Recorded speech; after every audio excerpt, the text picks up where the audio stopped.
Opposed, say nay. Okay, we have an agenda. Great. We have a new order for our business meetings starting in this new year. And so we are going to go immediately to the consent agenda. Items on the consent agenda are routine in nature and are generally enacted with a single motion. Any board member can remove an item for a separate vote, though. So do I have a move to approve the consent agenda? I'll move approval. It's been moved by Director Bowman, seconded by, So moved, or second, sorry. okay, Director Hillenbrand.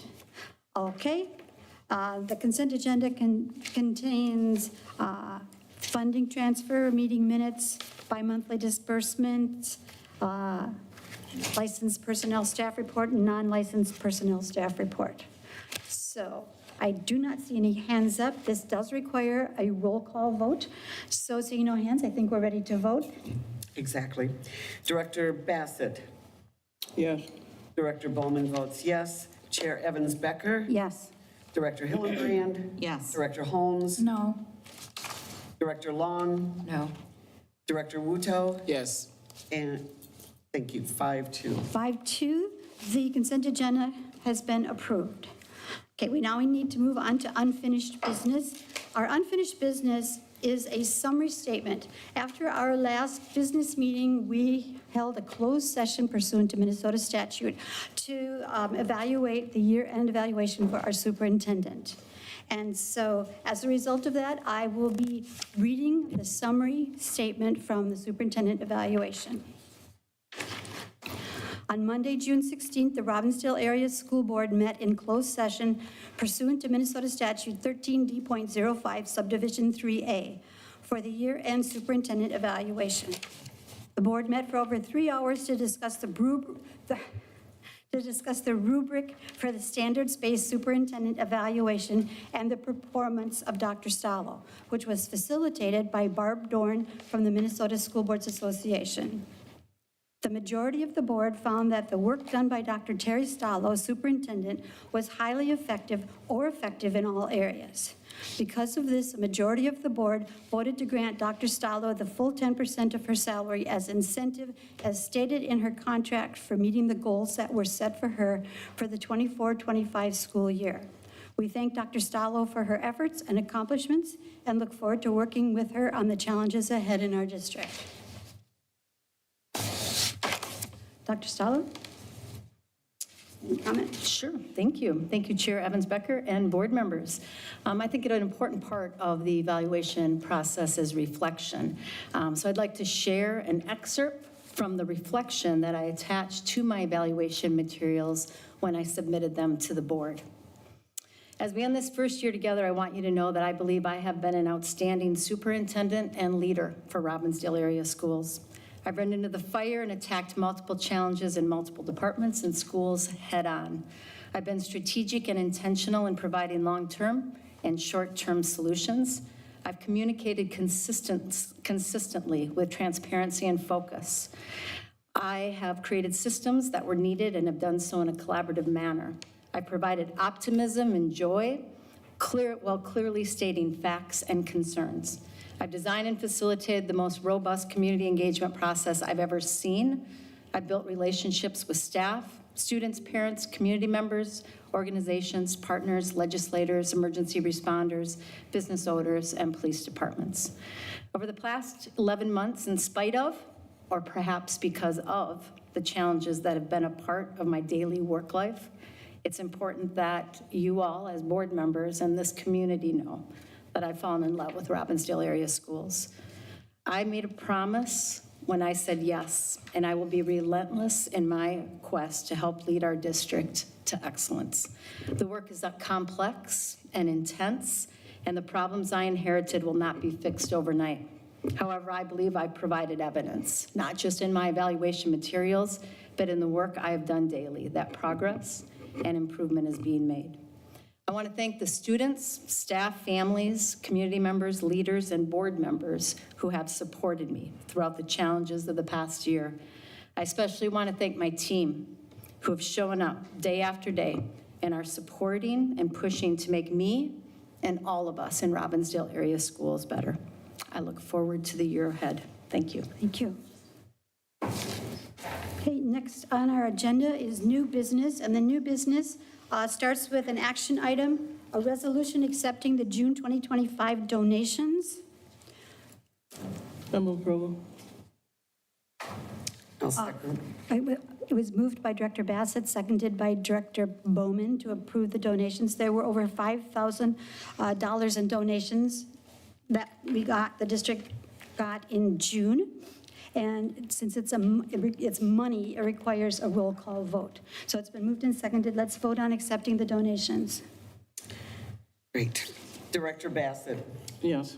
Director Bowman votes yes. Chair Evans Becker. Yes. Director Hillenbrand. Yes. Director Holmes. Yes. Director Long. Yes. Director Wuto. Yes. We have a quorum. It's unanimous. Thank you. Okay. We accept those donations, and thank you very much. All right, letter B, the 25-26 calendar revisions. Director O'Hurd, are you speaking to us about this? Good evening, Chair Evans Becker, board members, Superintendent Dr. Stallo. A memo was shared with you in regards to the two changes for the calendar for 25-26.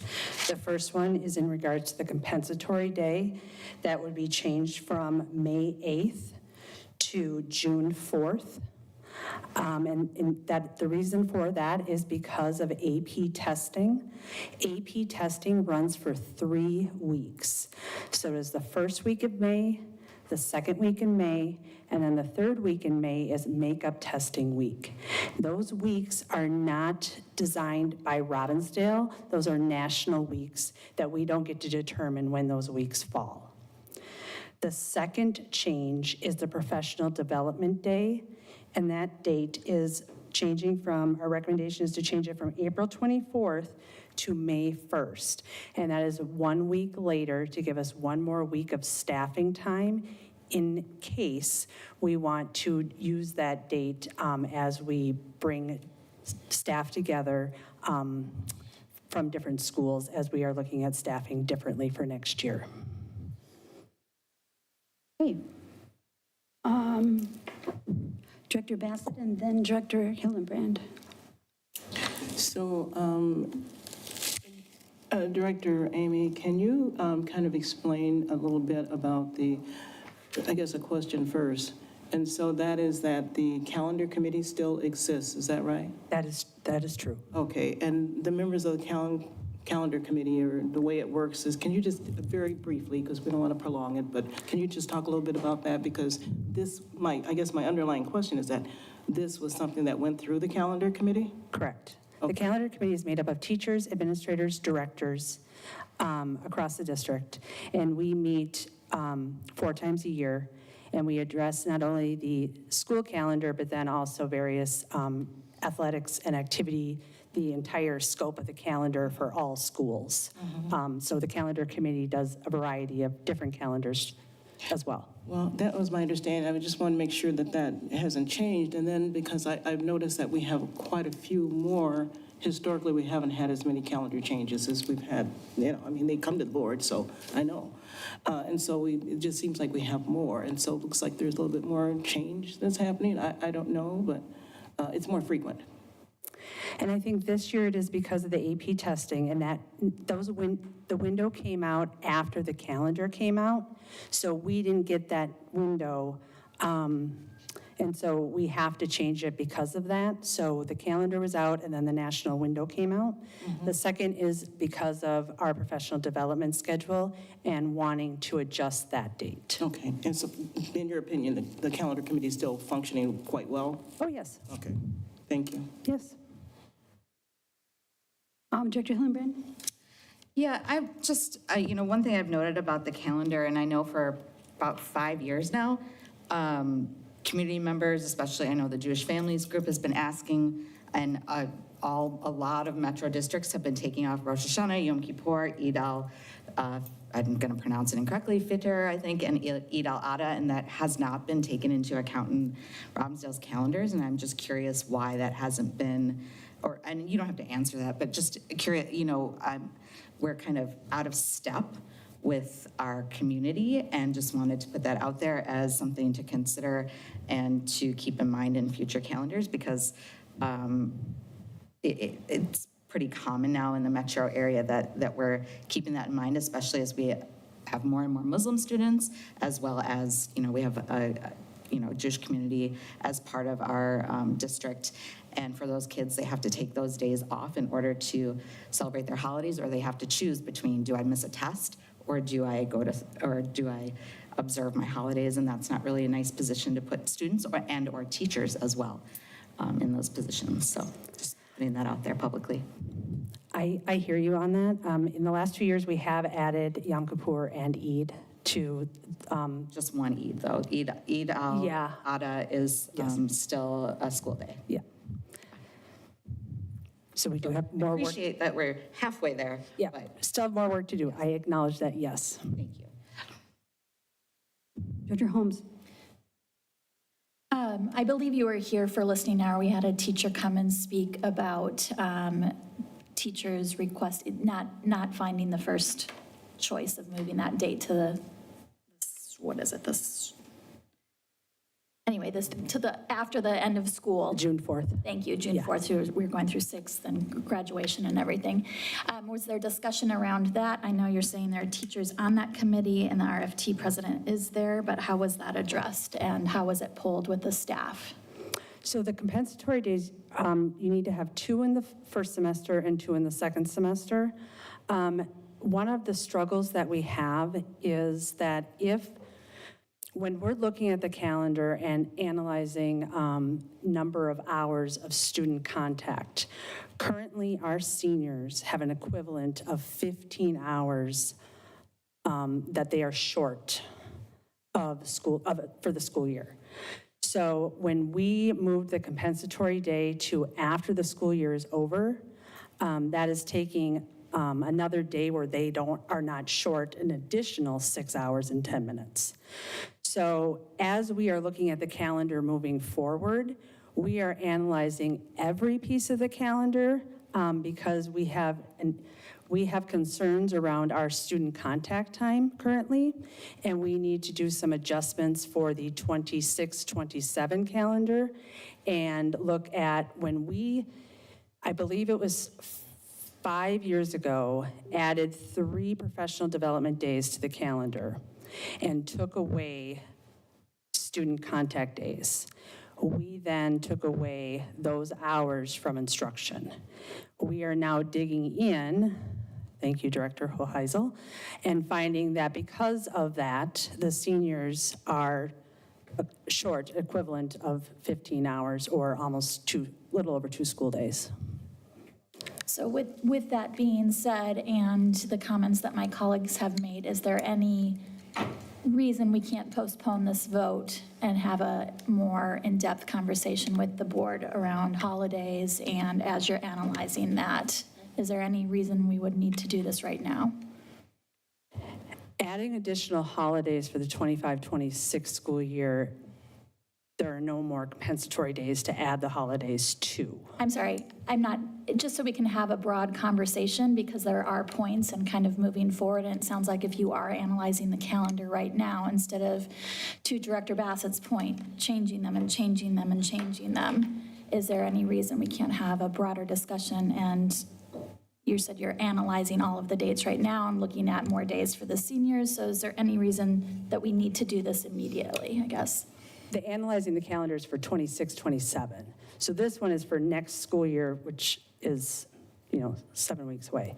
So the analyzing the calendar is for the 26-27 calendar. That's the one that we are going to be digging into and figuring out how to add back minutes to that calendar. So next year, the seniors are okay with their time? They are still Short. 15. So it is still being addressed then? Assistant Superintendent McDowell, did you have your hand up? So I would say just to add a couple layers of complexity to it, in the time frame that Executive Director Orhan is talking about, the state changed its requirements for seniors. It used to be that the 1,020 hours was for through 11th grade. And so that's kind of why I think Robbinsdale's in this conundrum right now of how do we write what's going on? So that's the first thing is, in the midst of all those COVID years and everything, the legislature said now seniors have to have the 10/20 along with the rest of the secondary. I would say that with 7 weeks before we start the school year is a little late to make any other additional changes to the calendar. The last thing I would say is any changes that would be made would be extending the calendar into the summer for next year farther. That's the only way you get the hours back, or you don't do spring break, or you don't do as many days over winter break. Pre-Labor Day start, you start earlier. So I think Director Holmes, the answer to the question is you could probably do anything. Anything that you change to the calendar is probably going to end up with additional people up at the board because the changes we're going to make are going to upset the apple cart for a different group for a different reason. I understand that. Thank you. I do. It seems like we're piecing this together, and the board's made aware of this after the fact. I don't like hearing from a staff member that other teachers are not appreciative of this date change and having ample reasons, and then we just get a memo that doesn't have a lot of substance behind it or the history that you all were just talking about. I think those are things that the board should be made aware of before we're voting on items. I think that gives us background information. It also speaks to the public about the complexities of the calendar and everything we are juggling, so then it's preventative and we don't get as many people coming to us and saying, you didn't do. Because we haven't. So that's my expectation. I would move that we postpone this vote until we can have a conversation as a board. Dr. Long, do you have a? I am motioning to. I move to postpone this vote. I do. Second. Was Is there there a already a motion? motion on the table? Was there already a She motion on the table? moved. There was not a motion already on the table. Director Holmes moved. No, we didn't have a motion on the table already to That accept was the my calendar. question. Just for, So Director Holmes moved to, did you have a time limit on that? I'm open to flexibility from the board, but I think it's something the board needs to have a conversation with administration on. So I'm not privy to the agenda setting calendar. So you just voted to postpone it? Yes. To postpone. Definitely. If it's more palatable, I'll accept that as well. If you'd want to put it at our next meeting, that can, we can have it, the discussion, but the discussion needs to be had.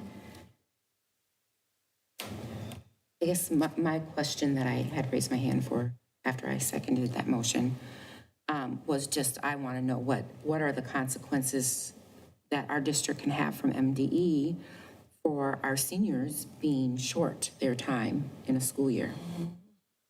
I think that needs to be something to discuss along with the calendar.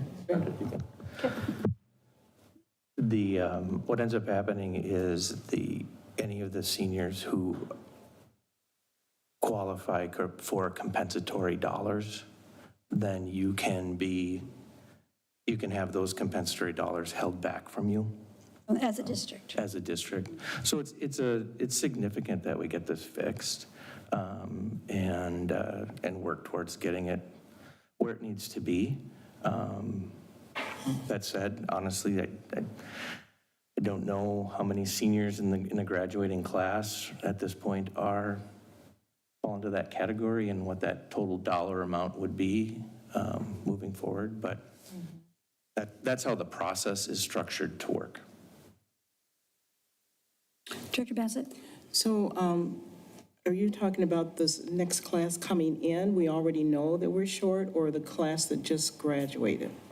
And then both? And then when did that law change so that those hours became in question? I would be totally guessing. I think it was 18 or 19, but I can look it up for you. That long ago? I believe so. I'm not positive on that. I would concur with Dr. McDowell in that I at least recall these hours back in 18 and 19. I don't know when it changed before that, but I know these are the hours that have existed since then.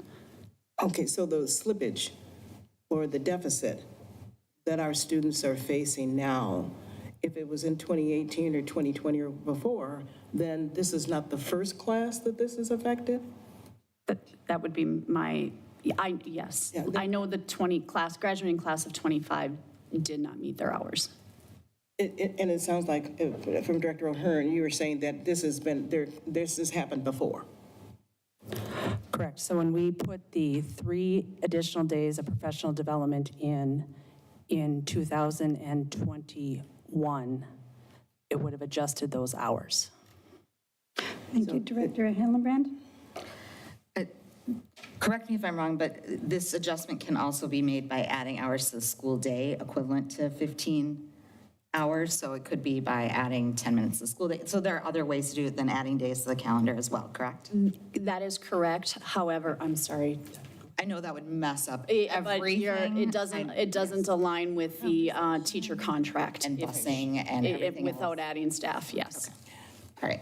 I was just trying to be creative, sorry. I appreciate that. Well, I think to Director Hillenbrand's point and to Director Holmes's point, I do think that a conversation, in fact, I think when this was raised, I think I attended agenda setting, and I think I raised the questions that our board members need to be educated about, what is the calendar committee and how does this work? So I do think a deeper conversation about the calendar and the committee, and then what are the remedies, and I really appreciate your comments. Assistant Super, I have to think about your title, but I really appreciate your comments, and actually all 3 of you, because I do think that it's important that the board understand this and that we come up with a solution that works, and we're looking to you to kind of help talk about what those might be, but it sounds like there's some experience on this board to even kind of talk about some of that, so. So we have a motion on the floor to postpone the decision on the calendar revision. Superintendent? I think Assistant Superintendent had a comment, and then I have a comment. Okay. Okay. I would just caution the board this late in the game of not approving a calendar. I mean, the board has, and I'm not suggesting that the board doesn't have I've done it long enough. You absolutely have the ability to do that. At this late in the game, I would make an argument, there is not enough time for us as an administration to be able to explain to the level that you will be comfortable all of the nuances around the calendar in 7 weeks with the limited time we have in conversation for you to be in any better spot than now. I understand completely what's been shared. I don't disagree with you. It's why it's like, okay, we've got to get this fixed and reorganized. That I absolutely agree with. But between teacher contracts, other contracts, hourly requirements, everything that's going on, I don't know how I would be very cautious about expecting that we would be able to get it to a spot where for these 2 days in this year, you would be feeling that much better about it if you're not feeling good about it right now. And our parents need to know the calendar. Thank you. Those were the 2 comments I was going to share, is the families, that's one thing. Families always ask for calendars to get out as quickly as they can so that people can plan their lives around that. So I would have the same concern with that. And the second thing is just a reminder that we do have a calendar committee. So while as administrators, we bring forward a recommendation to the board, it's the committee recommendation that we're bringing forward as well. Okay. Director Bowman and then Director Bassett. Thank you. The setting of the calendar is actually an administrative function. It is not a function of the board. And to me, it's counterproductive and counterintuitive to think that we as a board are going to discuss calendar issues to fix them when we have no expertise. Excuse me, for those of you who are in public education, there's a huge difference in some of you who are in it and some of you who are in leadership in it. So this is a function of the administration. We have a lot of things in this district that are en route, if you will, to be fixed, and this is one of them. And there's many more important things for this board to be working on rather than, and no offense to our resident who spoke to us on this, but rather than a conversation that happens quickly with the intent that we're going to pull together all kinds of things, but I never know if we've pulled together all kinds of things. And because of that, I need to rely on this administration to do their job. That is their expertise. And it's a waste of time in my mind if we think we are going to find the fix. We have fixes that we need to take place on this board that we haven't tackled. So I would appreciate it if we could allow the administration to do their job. If you don't support it, you don't support it. That's okay. That's the right of the vote. But let's let our administration do the job and stop trying to second guess is my opinion on this. Director Bassett. I guess I would say that to the point of how urgent is this, I think that was your first question, was how urgent is it to do that? And I kind of raised that again to make sure I heard that right, because then what I would say is I think a time certain, it'd be no later than the next board, soon, that we should be discussing it as soon as possible if we're going to have a discussion. And I guess my focus really is on the potential harm to students and to us not getting compensatory aid. Okay, if we have not figured it out yet, and that was in 2021, I'm thinking systems in the 22, 23, 24, 25. If we haven't figured it out, and it's not pejorative, but I'm just saying that is a policy question as far as I am concerned, so I can have confidence that everything that we're doing, all the things that we should be doing. And so the fact that we're having this conversation right here tells me that I have not known, because I asked that question in the agenda setting. I didn't have all this detail because we didn't have a conversation about it. I was letting the administration, I was like, okay, but as this is coming forward, I didn't understand the implications of compensatory aid or any of those kinds of things. The board has a responsibility to know. And so to that end, the things that the board should know, I want to know. And because I had full confidence, my only question was, is the calendar committee still meeting? Because I had confidence in that system. If the system has, is changed or been tweaking, I don't know. But a conversation that will allow us to kind of understand it would be helpful to all board directors. What attention gets placed on gets fixed.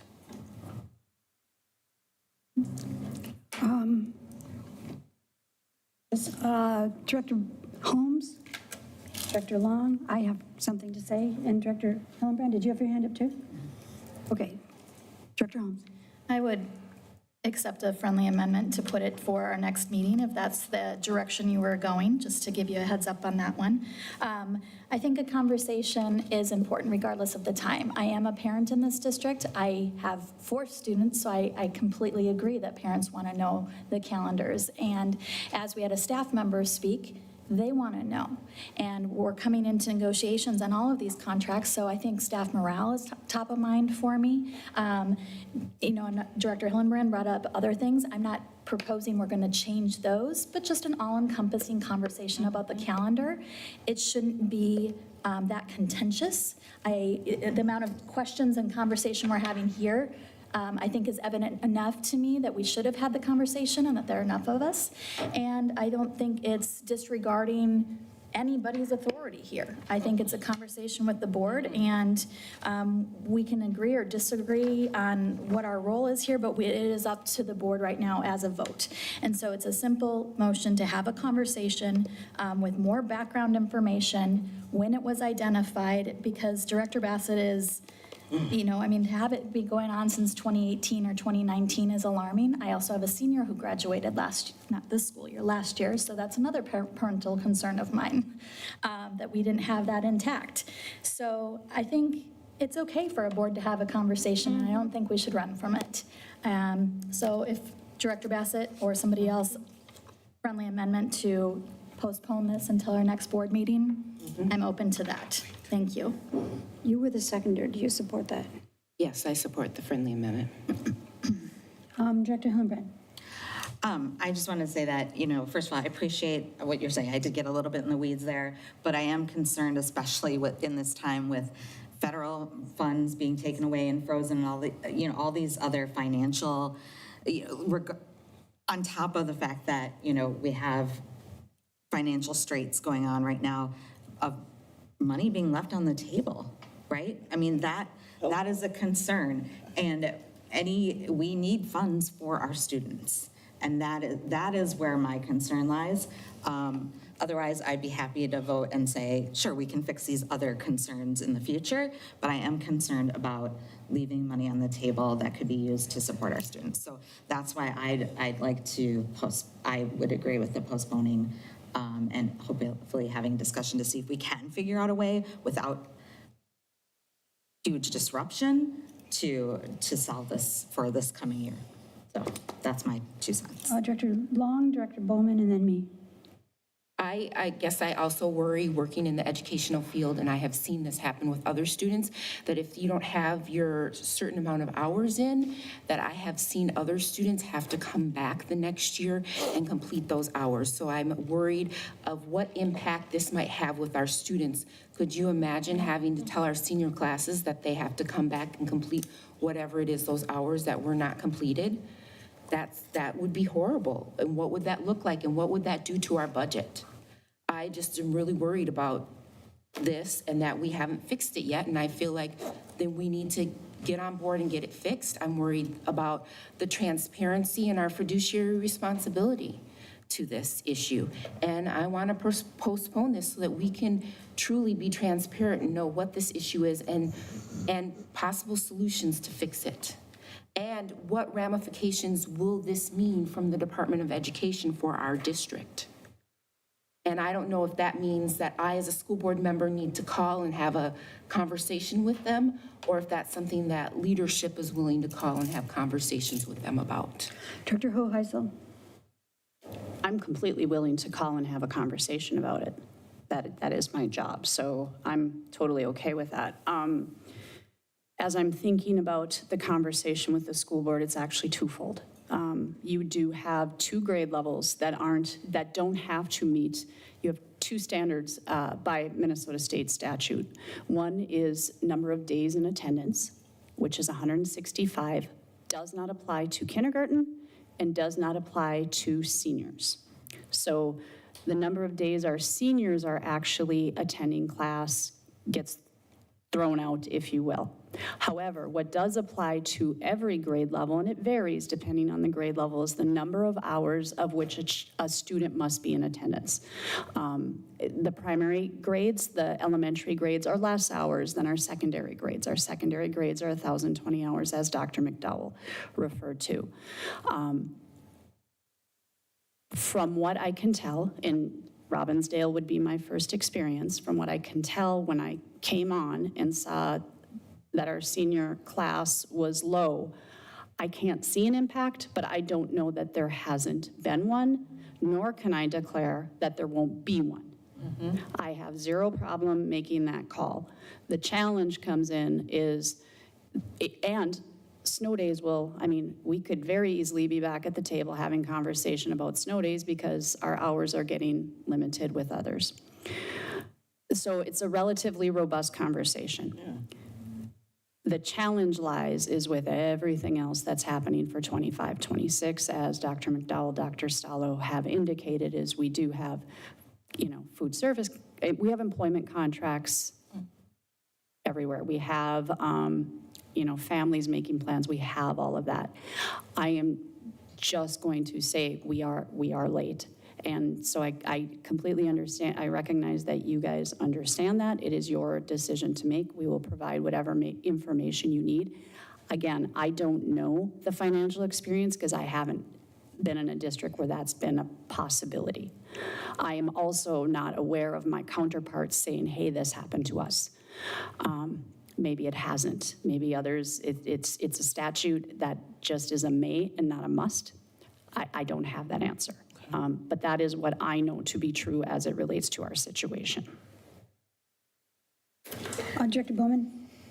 I think we have 3 issues going on up here. What is listed in our agenda item is compensatory day and the professional development day, and now we're talking about senior hours. And so that's not even on this agenda at this point. I am grateful that it's been brought to our attention, but that sort of clouds the issue of what we're going to be voting on. Because contrary to what's been said, I'm not running from this. It's just that tonight is not That's not even on the agenda, the stuff with the shortened hours for seniors. That is a whole nother different discussion. And the, excuse me? Just talked about. Out of order. Thank you. What I'm saying is that is not the 25-26 district calendar revision item that's on our agenda, realistically. So the item that I'm talking about are the two calendar items of the professional development and the compensatory day. I'm not talking about the hours for the seniors. I'm not running from it. To imply that anybody is running from that is rather disheartening for the rest of us and a rather an unfair statement for you to make about us in a derogatory way. I do not make derogatory statements about things that you say at the table, so please. And the other part of it is that when I'm told, now that we have a motion on the table for an item that I'm still kind of not clear about, when we talk, I say that the job belongs to the administration, and yet I hear things like an all-encompassing discussion about what? About the compensatory days and the two professional days? Or is that a whole nother discussion that needs to go on to the agenda item? So that, I would, yes, thank you. Okay. We're just going to be voting on the two calendar revisions. And the motion that's on the floor is to postpone it for 2 weeks. I will be voting against it because I have confidence in the calendar committee and the work that they did and all the research that they did to get us to this point. Other things need to be talked about and figured out, and I have confidence also you'll get to that and you'll figure it out. But for now, if there's no more discussion, did you say somebody else needed? Assistant Superintendent McDowell? What just came to mind is you already have an approved calendar. You've already approved the calendar. So right now, there's a calendar for 25-26 in. So the question at the table for the board really is, do you want to take up adjusting these 2 days from the calendar, not the totality of the calendar itself? Because the calendar for 25-26 has already been approved as is. These would be 2 amended days to the board's already approved calendar for 25-26. Thank you. That's an excellent clarification. Dr. Holmes? That is why I stated that, and there are other issues that are examining. I didn't bring up the senior hours, to be quite frank. I didn't even know that was a problem until now. I think that is part of the problem that I am struggling with. This was identified, and instead of having it brought forward to the board, we're finding out not only is it this, but then there's something else. That wasn't something a board member identified, but now it's opening up other things, and to hear that that has been going on for so long. That's why I knew we had a calendar approved. And instead of, that's the urgency of these 2 items, it's not massive changes. So that is what opens the door to a conversation about the calendar. And Director Bassett alluded to that. We have had last calendar year multiple amendments. And I think the goal is to stop that so we can have some consistency and faith in what we are approving. Okay. I don't see any more hands up, and before I see any more hands up, we are going to vote. So what we are going to be voting on is to postpone the decision on the calendar revisions till the next meeting. All in favor of postponing this until the next meeting, please say aye. Aye. Opposed, say nay. Nay. Okay, we're going to need a roll call on that one.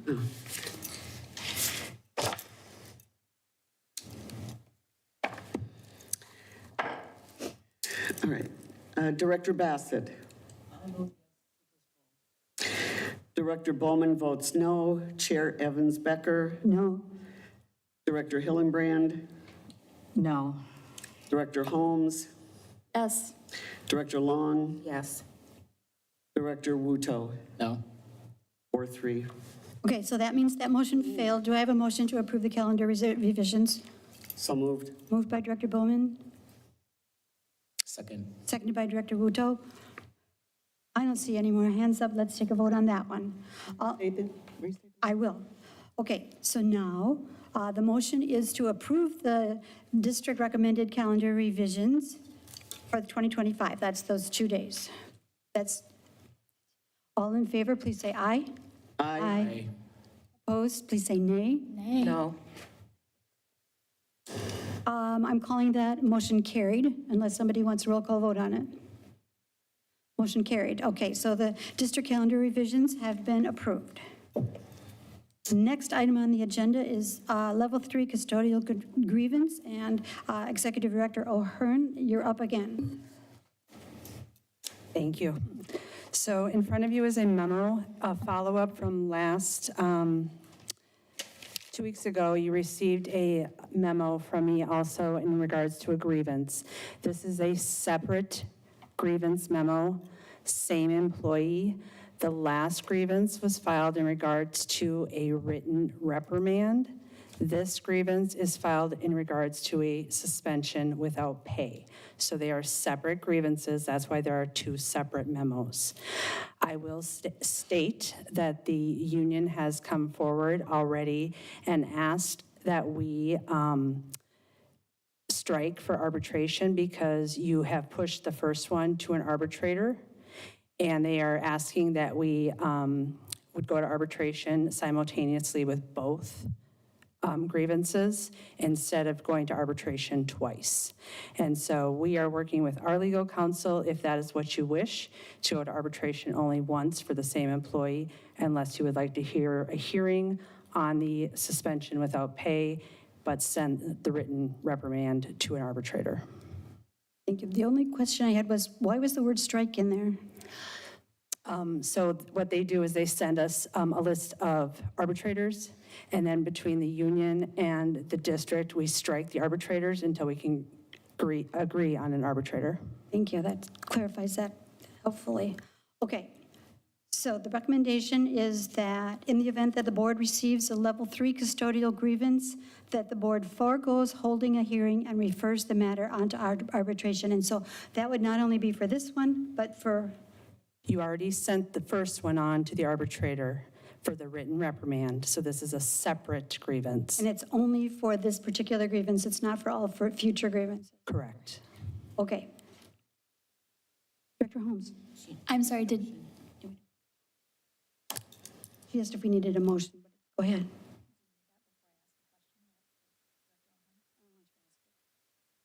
can you restate the union is requesting, or it's your recommendation that we move forward to pushing this to one arbitration? They had already emailed me and asked if you, when they received the response on the written reprimand to be sent to an arbitrator, and they knew that the grievance was coming forward for the 3-day suspension, they said, would the district agree to go to arbitration only one time instead of going to arbitration twice?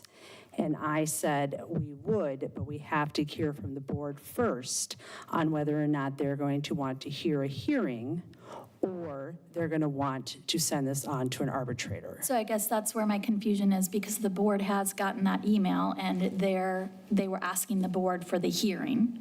So where are they saying if this is an afterthought? Because I feel like we're blurring the lines, because the email we had received, I thought, was asking for a meeting with the board.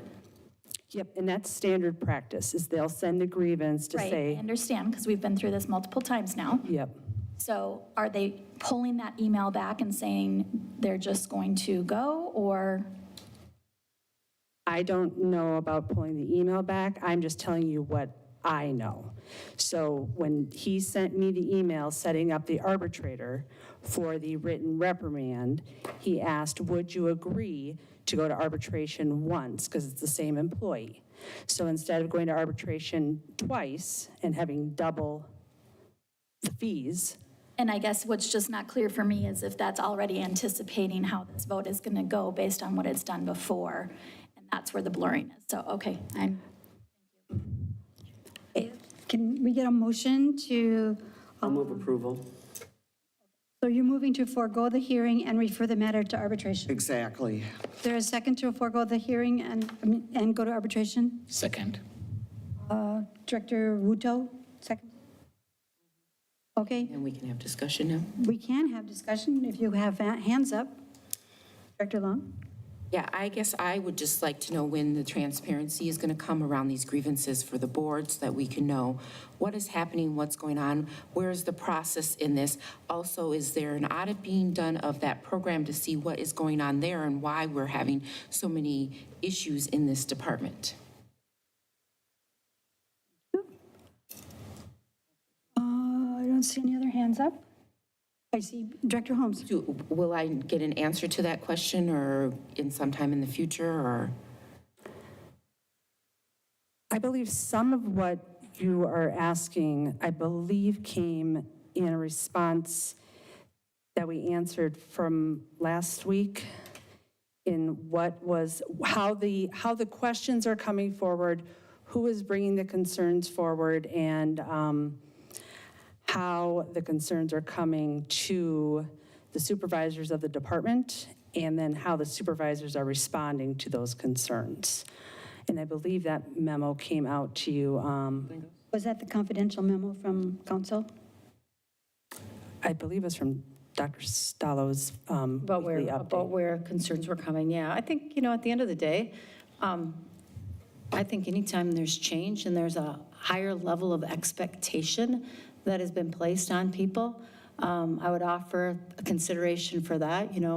I've been talking since the day I got here about excellence.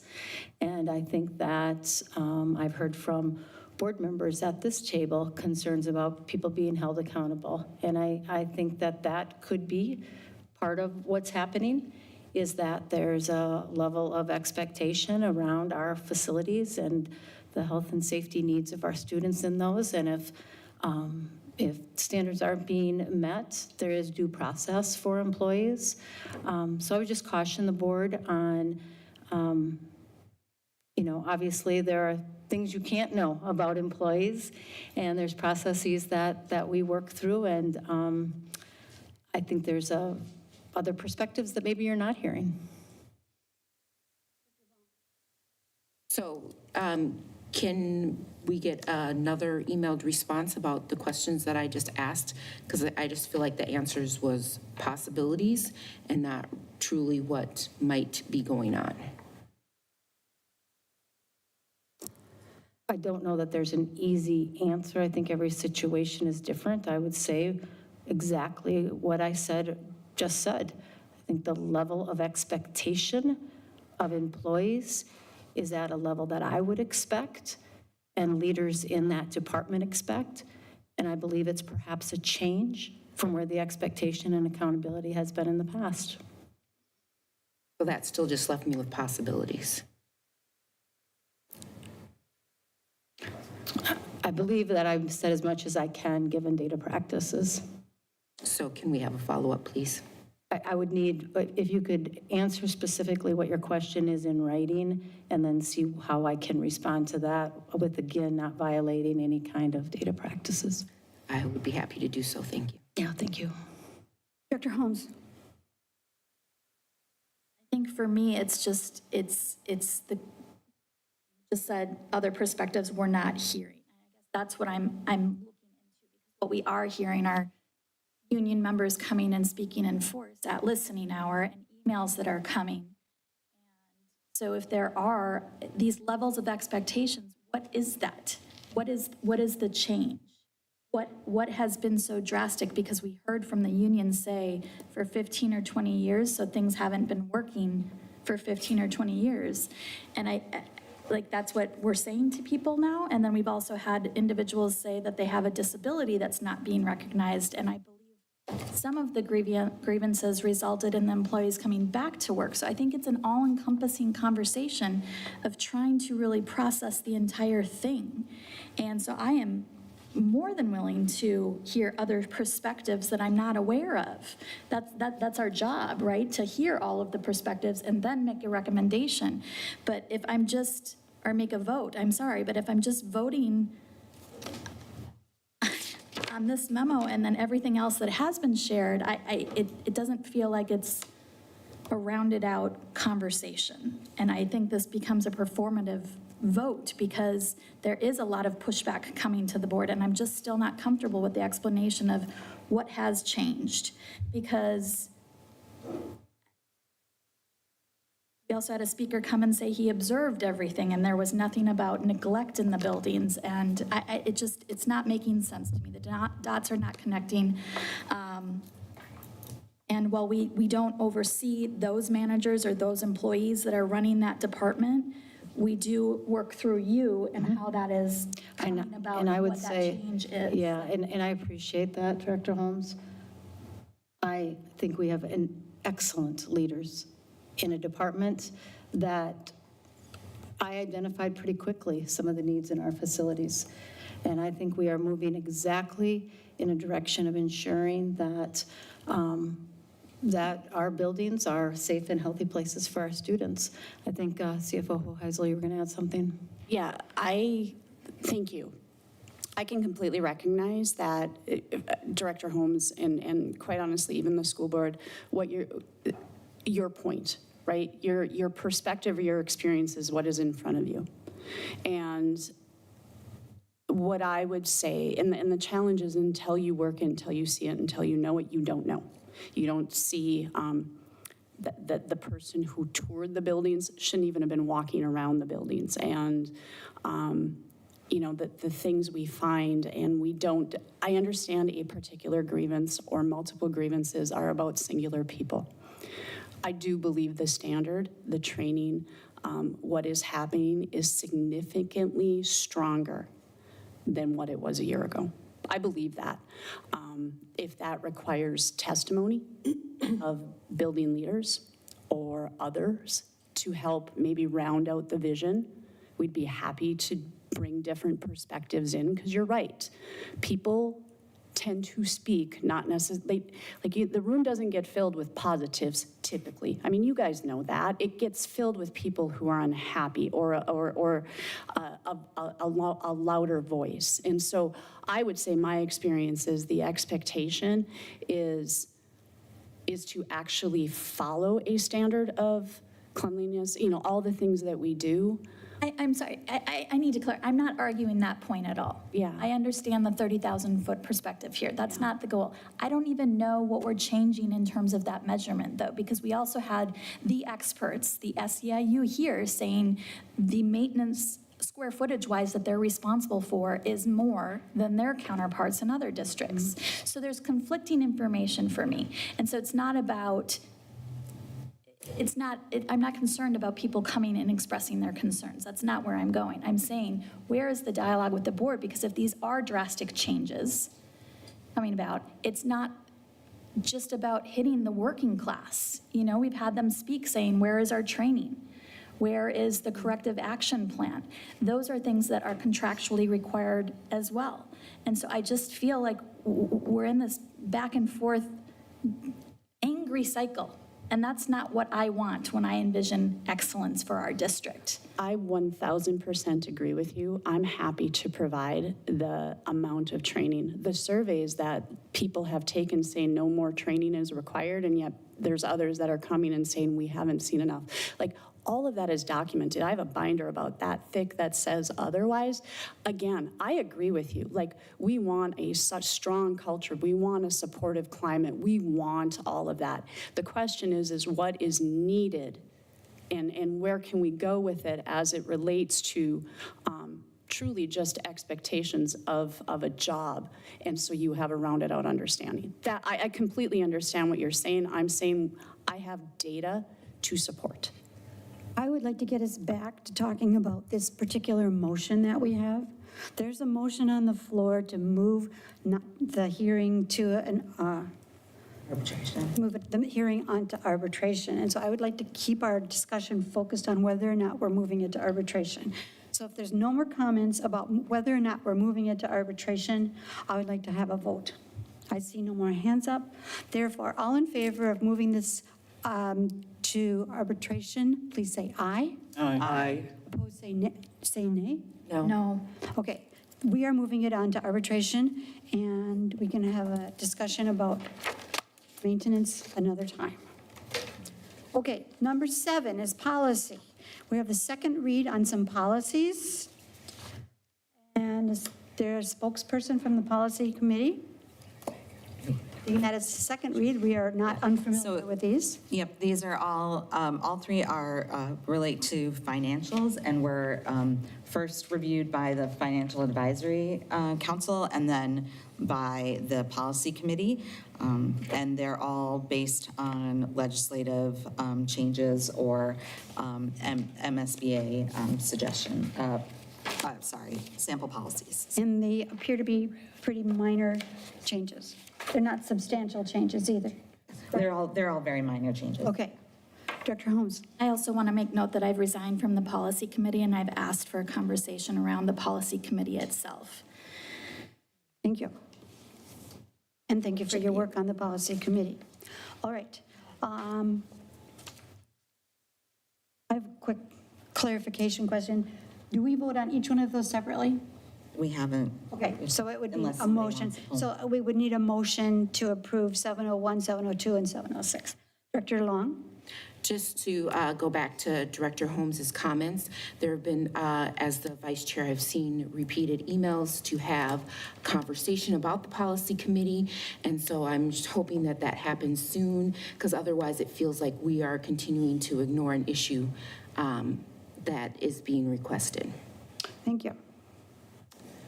Jesus Christ. Dr. Bassett? Well,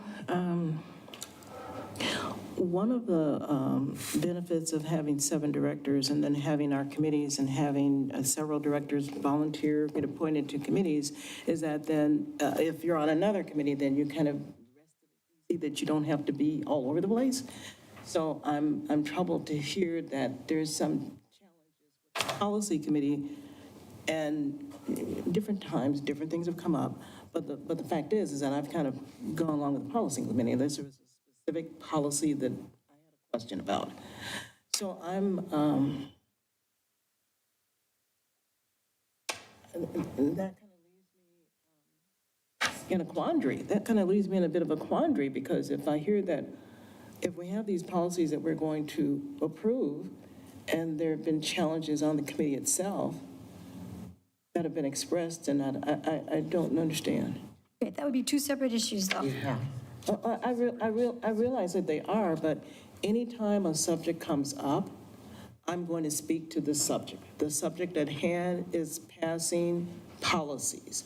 And typically, I feel like that if the policy committee has vetted them, unless I have a specific question about a policy, and I raise it right here at this question, or I send an email, then I guess when I feel like I can have confidence that the committee's doing the work.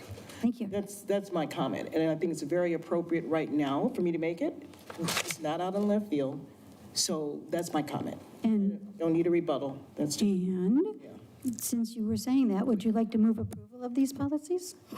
I'm sorry, pardon me? Since you were saying that, were you going to be moving approval of these policies? No, I did not raise my hand to that. I raised my hand to make my comment. which Oh, I've that you're done. just supporting it. Thank you. Well, I mean, I'm I just, will, are you recognizing me? Nice, Dr. Bowman. The committee itself recommended that these policies come forward. There was no dissent in the committee about the language in these policies. It was unanimous by the committee members that since the information in these policies is regulatory by nature or came by MSBA, and it is not anything that any one board member has slipped in, the entire policy committee agreed that these policies, since they were vetted by our FAC, that these policies were ready to come forward. And with that, I will move approval of the policies.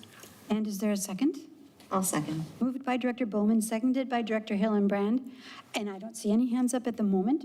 And so all in favor of approving these 3 policies, please say aye. Aye. Opposed, say nay. No. Okay, we have approved the 3 policies, and we can move on to administrative reports. Superintendent Stalo? Thank you and good evening, Chair Evans Becker and School Board Directors. Tonight begins a new meeting schedule and agenda flow, as you already heard a bit about. Listening session is moved to 6:00 p.m. on the night of the first meeting of the month, as we did earlier this evening, with a longer business meeting to follow. We'll then schedule a brief business meeting on the second meeting of the month, followed by a longer board study session. As we work forward this fall with the Reimagine Ardale Vision Team recommendations, statutory operating plan, or statutory operating debt plan, and the probability of closing of schools, we may find that we need to add additional study sessions. And just as the board has always been able to call additional meetings if that's needed to do the work, we will make sure that that happens. Our current practice is that the land acknowledgement is read at the first presentation of the meeting. So tonight, that means I have the privilege of sharing our land acknowledgement. We acknowledge Robbinsdale Area Schools is located on the homelands of the Dakota and Ojibwe people. We recognize the painful history of genocide and forced assimilation of the indigenous inhabitants of this land. We honor and respect the many indigenous peoples who live on and hold sacred these lands, and we stand with members of these nations to fight injustice in all of its forms. We uphold the preservation of Dakota and Ojibwe languages, land-based education, and tribal sovereignty. At Robbinsdale Area Schools, our mission is to inspire and educate all learners to develop their unique potential and to positively contribute to their community. Our collective work is focused on this mission, and tonight I'd like to share some of the work in which we've been engaged. In the strategic priority theme of academic achievement, we're thrilled to share that Armstrong High School senior Maren Faust has been named a recipient of the National Merit Grinnell College Scholarship. This is a tremendous academic honor.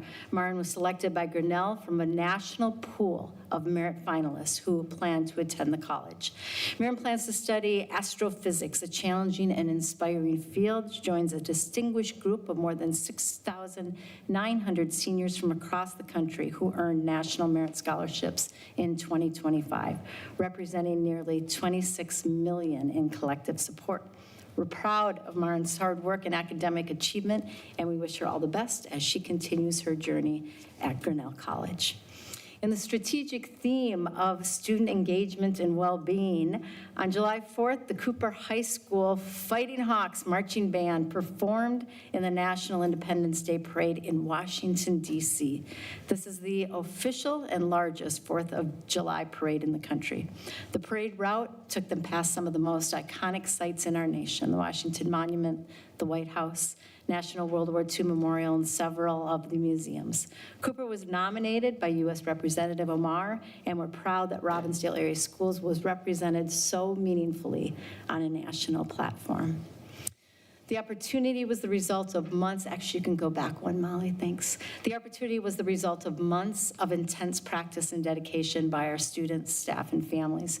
Congratulations to Director Marcus Hahn and the entire band for an outstanding performance and for representing our community with such pride and excellence. In the strategic theme of collaboration and partnerships, each summer we use this time when schools are less occupied to take care of critical building maintenance. As part of our long-term facilities plan, this work reflects our commitment to stewardship, ensuring that the investments our taxpayers make in our buildings are protected and extended through proactive care and planning. You may have noticed crews working on the roofs at Robbinsdale Spanish Immersion School and Cooper High School. These projects include roofing repairs and are a key part to our efforts to keep our learning environments safe, secure, and ready for the school year.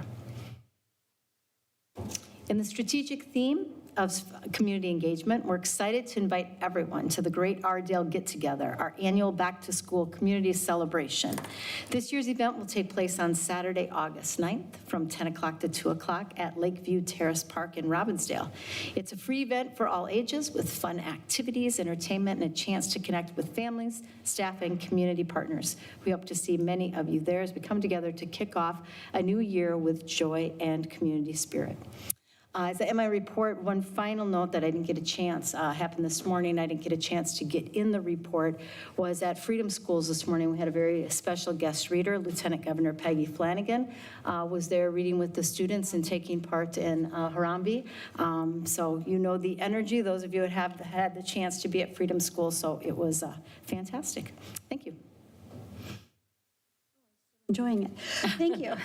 Okay, let's move on to the legislative report with Kristen Holt, Director Chief Financial Officer, oh, there you are, Hoheisel, and Superintendent. Yes, and I'm saying very little, other than we all know that it was a long session with lots of back and forth, and CFO Heisel is going to just give us some of the summary and impact as we move forward. So thank you. Good evening officially, Chair Evans Becker, school board members, and Dr. Stallo. Tonight, I just wanted to touch on briefly the 2025 legislative update. When I say briefly, it is not meant to be all-inclusive or comprehensive as it relates to the state of Minnesota, potential policy changes, all of that, just kind of a very highlighted version of some items that could impact our school district moving forward. Finance big picture.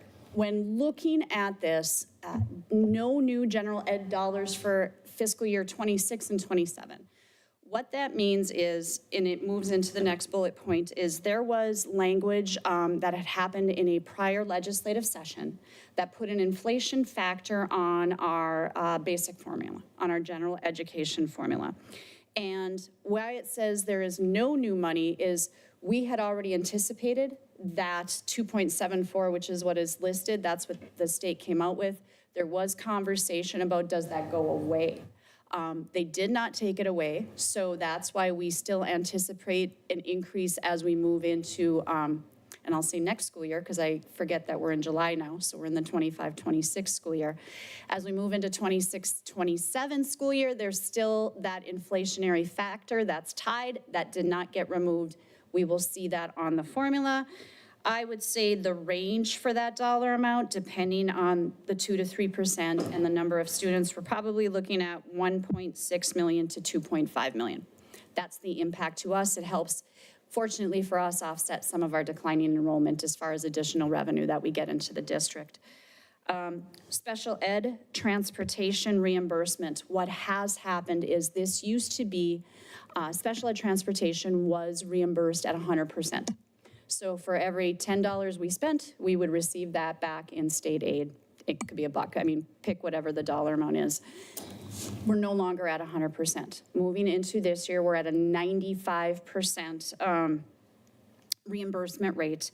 Based on past numbers, we run about $8 million in special ed transportation, give or take. That would equate, 5% is approximately, again, $385,000 to $405,000, depending on $405,000.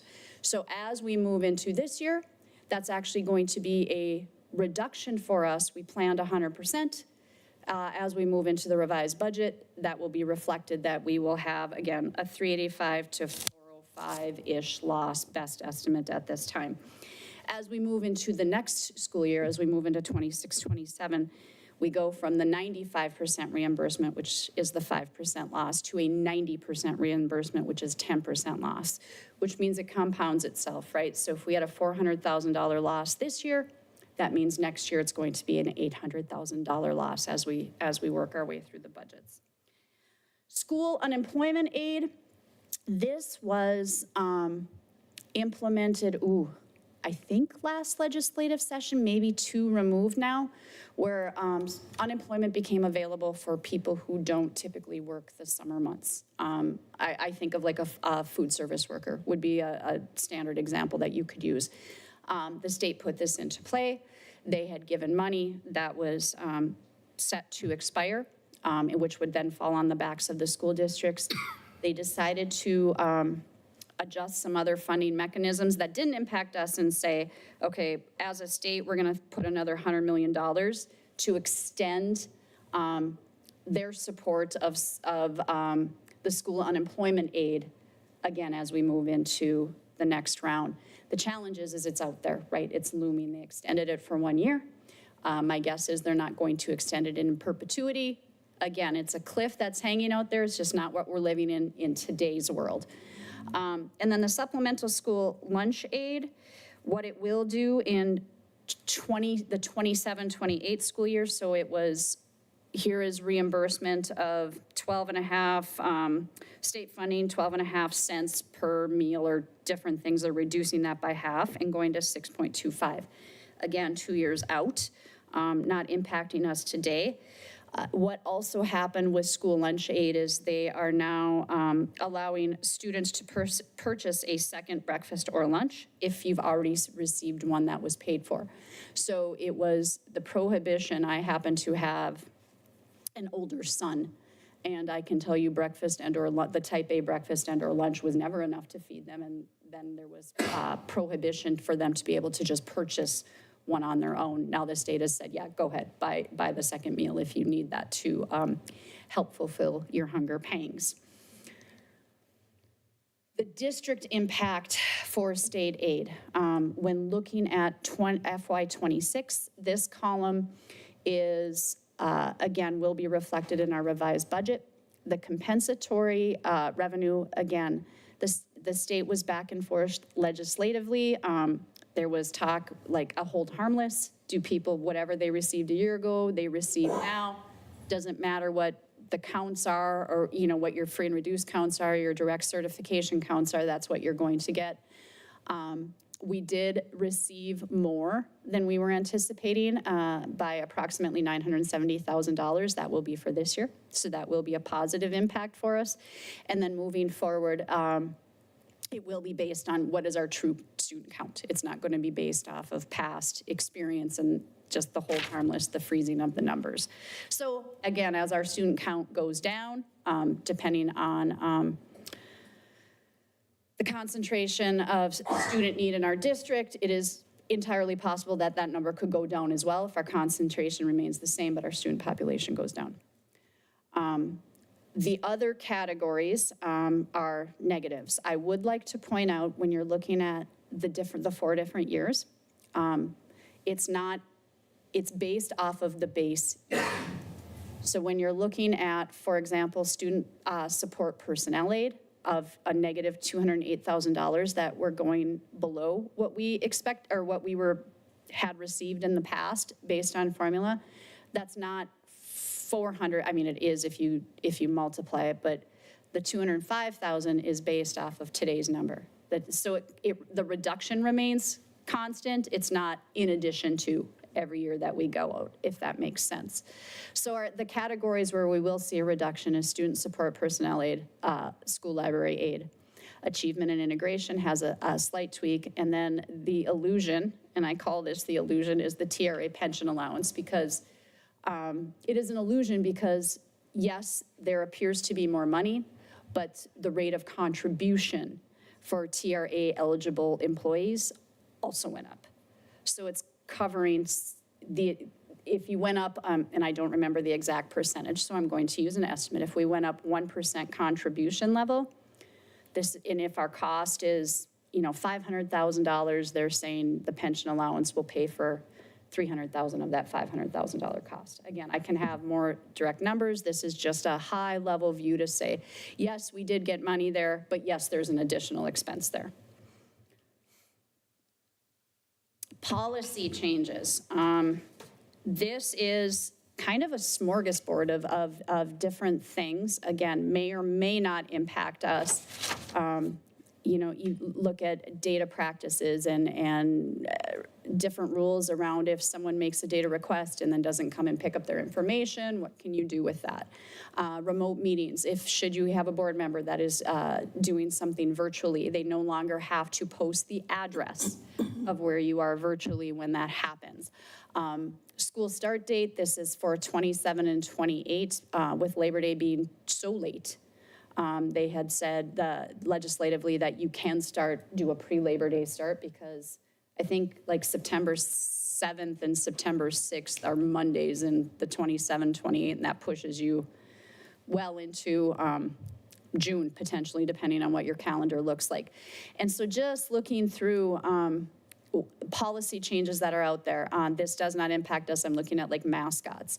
If we were to be in a place where our mascot was needed to be changed, there's some replacement dollars that the state said, yes, you need to change your mascot, and we'll help you fund that change. Again, these are not necessarily specific to us, but they are some of the things that holistically came out of the legislative session. Now this one we'll talk about, because when talking about financial impact. This is a policy issue, and I'll say it's an issue because it actually changed the last legislative session. I do not know if it was mentioned, but you're going to start hearing about it both because it impacts both the employer and the employee.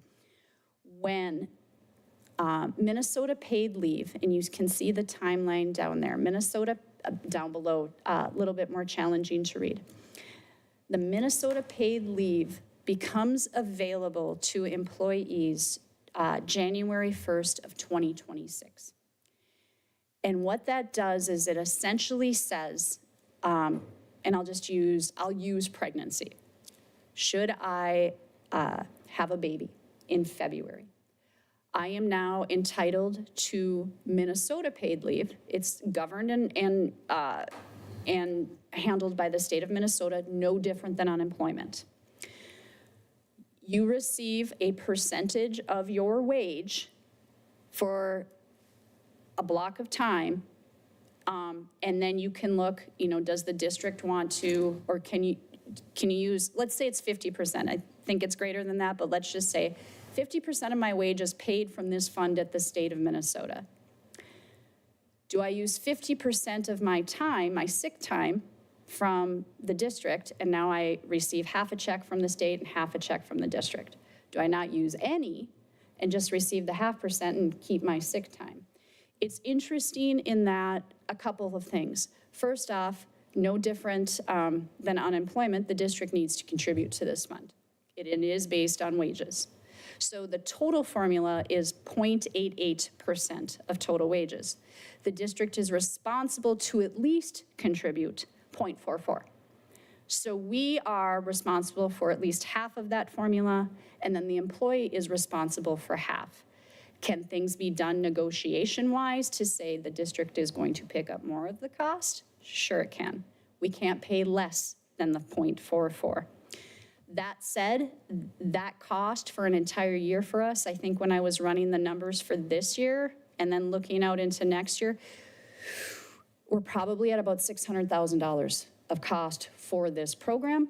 Plus, I would strongly suggest that we as a district would be having conversations about sick time, sick banks, different things that are embedded within the contracts where this is meant to offset. Nonetheless, it's a financial impact. The half year is already built into your preliminary budget. I knew this was coming. This is more of just a reminder.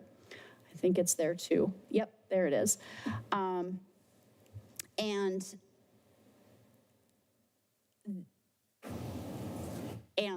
you will continue to see the financial impacts. So that was a big change coming out of the last legislative session. They define it, they being the state, define it greater now on how we are to report it, what we need to notify employees of, how we need to notify employees. Again, right now it's designed where each, both the employer and employee absorb half, but it's dollars. It's also going to lend itself to what do subs look like? What does it to covered labor? There's a lot of layers to this policy. So that is what exists for Minnesota paid leave, again, January 1st, and we start doing things in fourth quarter of this year. So we start October 1, that information moving forward. And then earn sick and safe time, this is not new, but as the state, as this has played out since the last legislative session, like with anything that gets put into play, what worked, what didn't work, what do we need to define more of, have details more around. And so you can see in the really fine print, no shot at reading that, but weather events, we can do different things now with language. You can require if it's more than a certain number of days to say, we need more information. Before it was just kind of a broad sweep. The initial round coming out of the legislative session was employees are entitled to this, and there wasn't a lot of details that were associated with that. And I think now, as it's played out in the state the last year and a half, it's like, okay, we're gonna start nailing some of the details or issues or situations that have come up by the employers to address this. I will say, that there was, and I am going to go, as you talked about policy tonight, and I just ran a list, there are pending model policy updates as it relates to the legislative session. 1, 2, 3, 4, 5, 6, 7, 8, 9, 10, 11. I'm looking at 12 potential policies that would need to be addressed based on what happened this year that I'm aware of and I've seen, so just so the board is prepared for that as well. Otherwise, that is what I have. Director Long and then Director Bowman. So I'm just wondering about, what about the special ed cross-subsidy and the ELL cross-subsidy?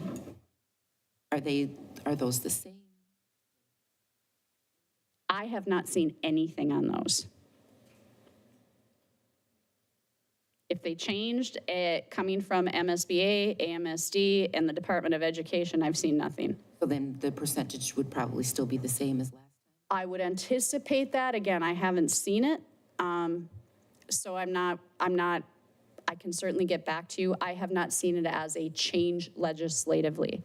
If there is again, just like anything else, if there is an inflation factor, if there's a dollar amount set on particular categories and the state as a whole have met that dollar, so you receive less because others have gone up, it's possible that we could be receiving less. I would just really need to look into that formula to see the impact to us, but there was nothing legislatively changing what happened. Yeah, because I was told with the increase of the special ed cross-subsidy and the decrease of the special ed transportation, that they were going to pretty much even each other out when I spoke to MDE.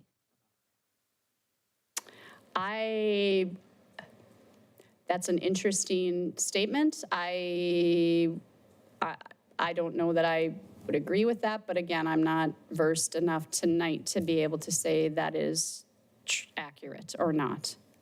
But I can certainly look into the details. Thank you. Of that. You're welcome. Bowman?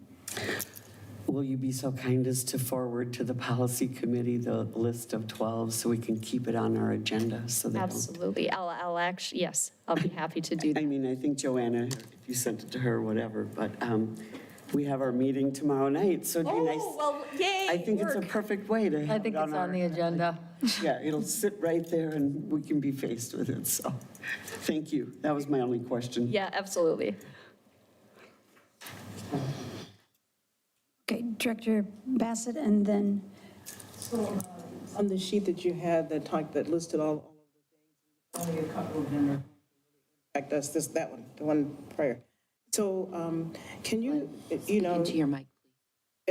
it would be nice to just, the ones that, as you go forward. Sorry to interrupt, but we can't hear you, Helen. you speak into your Sorry. mic. Sorry.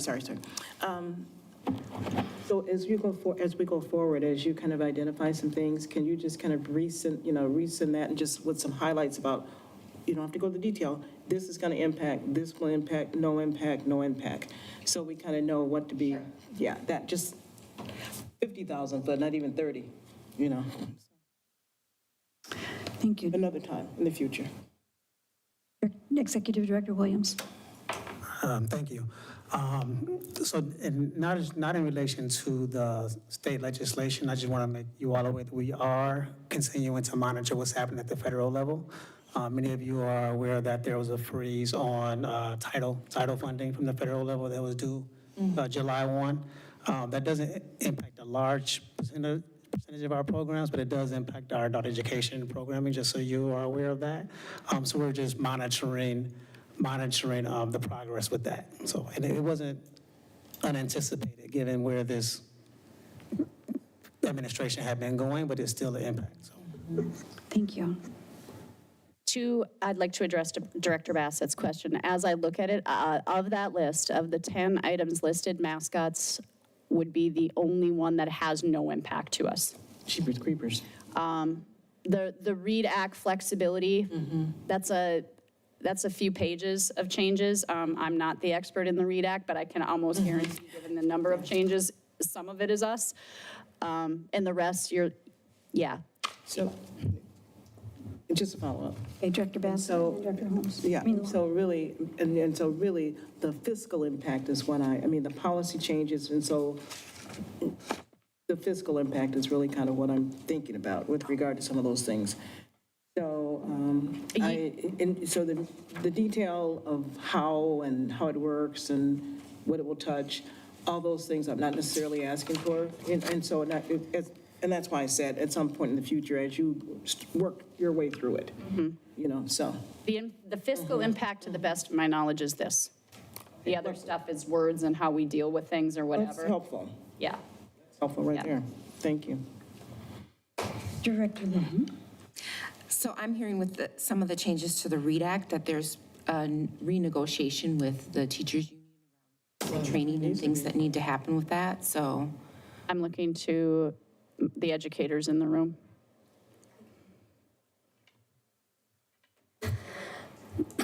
So, excuse me. So as I was going through all of the policies that Executive Director Hoheisel was just talking about, I have taken our policies and made all of the legislative updates to our policies, and will be bringing all of that information to the policy committee tomorrow night for them to review. The one policy that we do not have on our website, because it looks as though Robbinsdale has not adopted policy 621 yet, is that READ Act and Literacy Aid policy. So that policy is on the agenda for tomorrow night as well. So there is work to be done.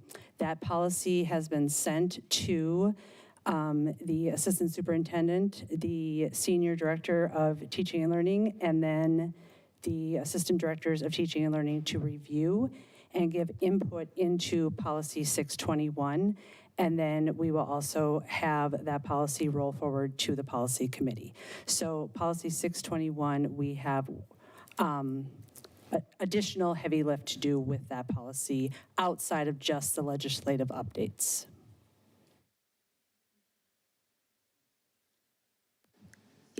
So with respect to the READ Act, what we're talking about, at least in the negotiations that I've been involved in, is advancing training. So we're entering year 2 of that first cohort, but the draft MOU is going to be revised to reflect additional training as the second cohort moves in.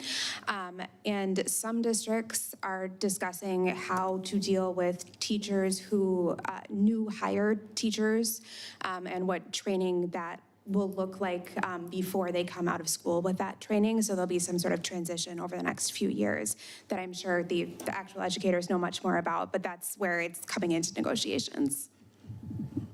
Thank you, Liz. Okay. Any other hands up? Any other questions? Well, thank you very much. I appreciate that. You're welcome.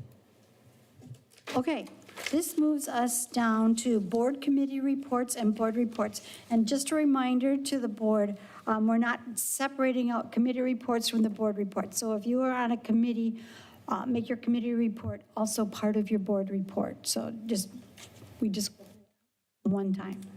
And the first item up is the Governance Policy Procedure Manual Task Force Report.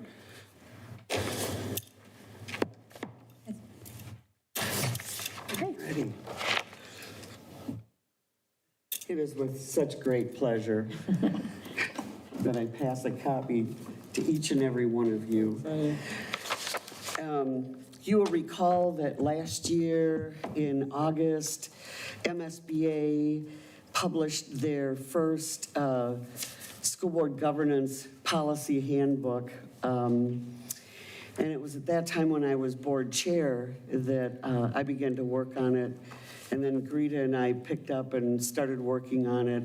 Molly and I have worked on it. We probably have been through every line of the handbook multiple times. Our ask from this board is, I believe this is going to come back for a vote in September, correct? So our ask from the board is that you Go through it, read it, make note of questions you might have, concerns that you might have, or things that you might like added to it. Remember, though, that the basis of this was not created by us. The basis was created by Minnesota School Board Association. It aligns with their current policies that we, of course, adopt. So this is just your assignment for a little light summer reading by the pool. You know, Rita, did you have anything else you wanted to add? Actually, I do. I would really like to express our thanks to Molly Olson. You will notice in here, there are things that are underlined. I've underlined the links. In the online document where this will be living, there are links of Everything. all kinds of information. And so the links are just noted in here, the links are not included in here, but it was, and then besides that, Molly had to renumber all the pages in the table of contents, and so thank you very much for all the work that you did on that, and enjoy the light reading, everyone. And the table of contents, we have not reviewed at this point really in any earnest, because we do know that things could change, and that the last thing we do will be to correct the table of contents, so that we're doing that only once. And just to clarify, the items that are linked, within the printed document, you see that there's a link there. We just have included the linked document within this. So if you're interested in seeing what the linked document looks like, you'll have to go online. Director Bassett, you look like you have a question on that? No? No, that wasn't my serious look. No. Okay. I just wanted, because the links are all there, the links have been tested, and yeah. Thank you. Okay, so now we're going to move on to the board reports, and I would like to start with Director Bassett, because we had listening time tonight. Would you like a little time? I'll go. Yeah, I'll go. Well, no, I do want some time. No. Okay. I'll start at the other end of the table then, okay? Board reports, Board I have reports. nothing to report at this time. Okay. Pass. Yes? Okay, so I did attend District 287 meeting. They will be on a break for the month of July, so the June meeting that I attended was the last one for their school year, and then we'll start back up in August. So at that meeting, there was a human resources report that was given. When they have different reports that are given, they give background information. We get a one-pager that has background information, fiscal impact and funding sources, and recommended action within the one-pager that we talk about. So we talked about human resources, we talked about some board business, where we talked about the different memberships that 287 is involved in and paying for, and talked about where in the budget that money was coming from. There was another human resources report where they went into the medical providers that their committee decided to choose for this next upcoming school year. There was another human resources one about pay raises for administrative staff. They said that for their administrative leadership staff, they stick at 2% because they feel that that's what's fair for their district, and to make sure that they have competitive pay for the people who are doing the ground level work with our students, and especially with them dealing with federal setting 3-4 students, alternative schools and things like that, where the student to teacher ratio is much lower. They also take in mind that impact when giving out raises to their leadership, and knowing that the funding, most of their funding needs to go to pay for those people who are working closely with the students.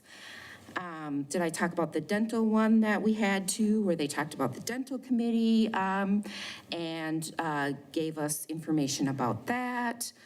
And then, as always, if the rest of the board members here would like to go on a tour of 287, just let me know and I can give you the dates and times when those tours are happening. Another thing that happened is I also had a city council member come to me with some issues with one of the schools within that city. So I was able to go to the superintendent of 287 and say, this person would really like to talk to you about that issue. The superintendent shared with me what the full issue was, who was involved with that issue. She did later then to come back with me after talking with the city council member to give me a full report of what next steps were and what was shared with the city council member. And then we didn't talk about the Safety and Security Ad Hoc Committee, so Director Holmes. Okay, so we are still waiting for a date on that, and we still have not received the draft that supposedly the attorney sent over to the superintendent. We had a due date of May 30th for that, and so that ad hoc committee still has not received that, nor have we received a date when we can meet and talk about things as an ad hoc committee. So I feel like we are being, blockades, barriers are being put in our way to do our work. Done? Yes. Okay. Me, no report other than enjoy your light reading on the policy manual. Director Holmes? No report. Director Bassett? Well, we did have listening hour tonight, and we had really a number of residents who came to listening hour to speak to the board. And so we had 3, and by agreement or policy change or whatever you want to call it, the board has had some discussion about not trying to regurgitate exactly what people said and get it wrong, but really more to summarize the fact that we had the number of residents who spoke to a certain issue, and we had some powerful testimony from 3 or comments from, actually, we have 3 who spoke to the closing of the family literacy program. And they all were very heartfelt, but in particular, we had a mother come and her child came with her. And she talked about what it's meant to have that program end. It was really quite moving. We also had someone who came and talked to us about the budget and raised concerns about the board passing a budget that clearly has a deficit, and just questioning, how that happened and what our intentions are around budgeting. We also had another person who came and talked about, first of all, I thanked the district for continuing to invest in gifted and talented, and actually spoke to the fact that our student was actually attending 287 and was really receiving some great benefit from that, and appreciated our district continuous involvement with that, and also kind of hoping that we will continue to have robust programs around gifted and talented, which of course has also experienced some legislative change over the last few years. Then we had someone come and talk to us about, actually a staff member, who talked about concerns around the changes to the district's calendar. And so we heard that.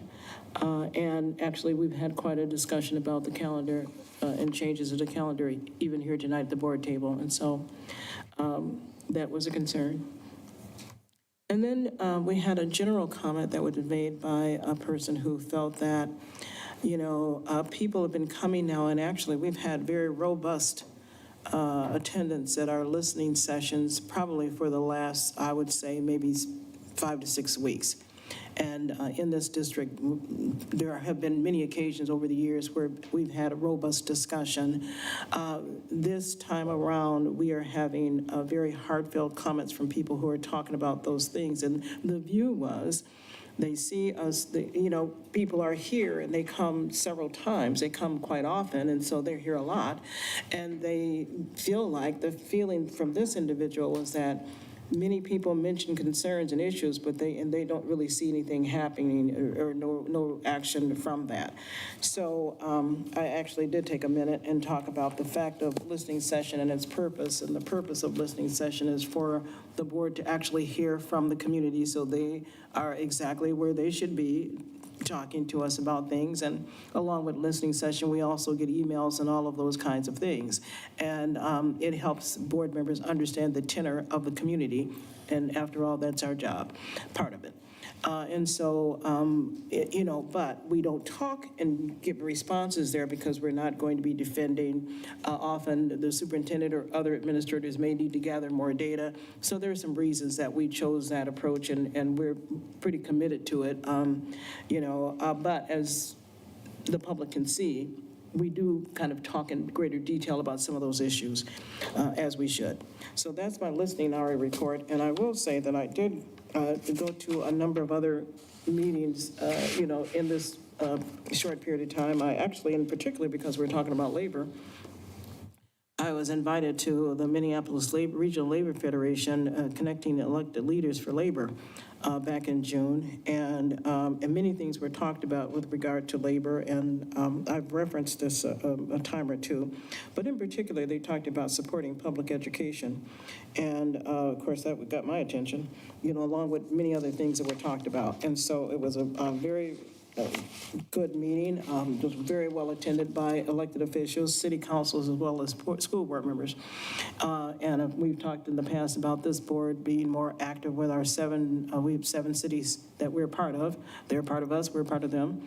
And so city government is very important. And where we can find partnership, I think it's important that we try to look for that. And I know, Superintendent, you had the partners meeting earlier in the month, and so I know that the district has tried to continue to maintain those connections, and those connections are very important, So there are a couple other things, but in the interest of time, and we have 2 additional meetings tonight, so I'm going to pass at this moment, and I don't know where you're going next. Well, I'm going to Director Wuto. Yeah, no official reports. I'll pass, but I do want to volunteer my participation on the policy committee if necessary.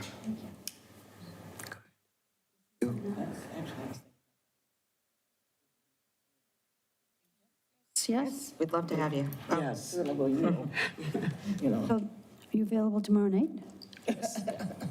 At 4:30. We'll be there. All right. Well, that worked out. Yeah. Okay. Oh dear.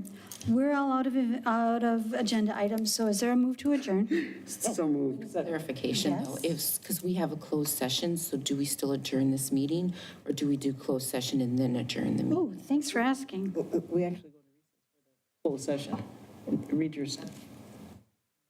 Okay, on our agenda, it says we recess, but, on our agenda, it says we adjourn, but technically, what do we do, council? Sorry, I was just looking at how it is posted. Meeting. So your closed session does have a call to order and roll call separate from this meeting. So I think you would adjourn this meeting and then convene your second meeting and then go into the closed session. Thank you. Okay, so a move to adjourn is in order, if I could hear one. So moved. Moved by Director Bowman, Second. seconded by Director Holmes. All in favor of adjourning, please say aye. Aye. Opposed, say nay. We are adjourned. It is 8:44. And we will start our closed session 10 minutes from now at 8:54. And it'll be in here. Sorry.